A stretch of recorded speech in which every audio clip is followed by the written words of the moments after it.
me, I noticed that like it smells really bad, but when I walk by, I didn't even notice the smell because like for me, I know there's a smell, but because ramen like yakitori, it's like something that's very like Japanese and normal, so I don't even notice that there is a smell.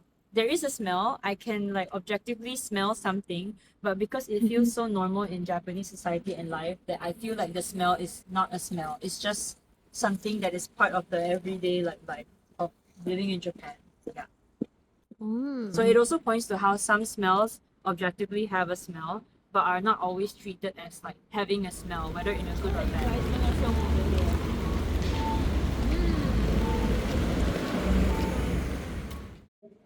I don't smell that anything very bad. I smell a lot of like smoke and food, but I don't necessarily smell as bad as I would imagine that kabukicho would smell like. Like considering the number of restaurants Yeah. and number of Considering people. the number of people, the restaurants, and what this area is known for, I actually don't think it smells that bad as compared to like the image of what kabukicho should smell like. Yeah. Okay. What's the reason then? I think because like kabukicho is kind of a stigmatized area, like it's known for very high sex work. So this is where you have brothels. This is where you have soldando, host clubs, hostess clubs.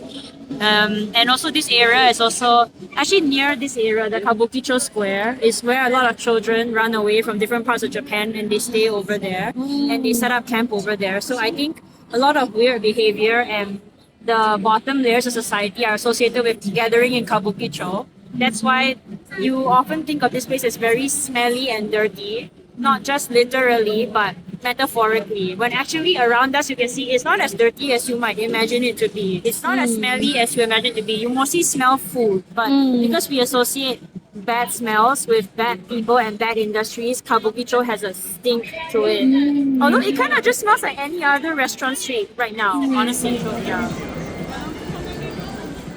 Yeah, I used to live near here and I always hated coming to Shinokubo because it's like very overstimulating. There's like a lot of restaurants, a lot of like noise and also like it packs a lot of rubbish. But on reflecting on it, like I think the perception of like smell and noisy and rowdiness is also informed by like cultural background. So for example, earlier on the ramen restaurant, like it's smelly and Cindy finds it so smelly, but I didn't really find it smelly at all because I didn't even notice the smell. Because to me, it's such a normal part of Japanese life and being in Japan. But obviously, like Shinokubo and Okubo being ethnic areas, the smells are like foreign. The smells are not seen as like normal. So there is a higher propensity for people to consider them like smelly or dirty compared to like other standard normal smells. Even though they are both objectively smelly or have a strong smell, but it's our cultural mindset that views how we view whether something is smelly or whether something even has a smell.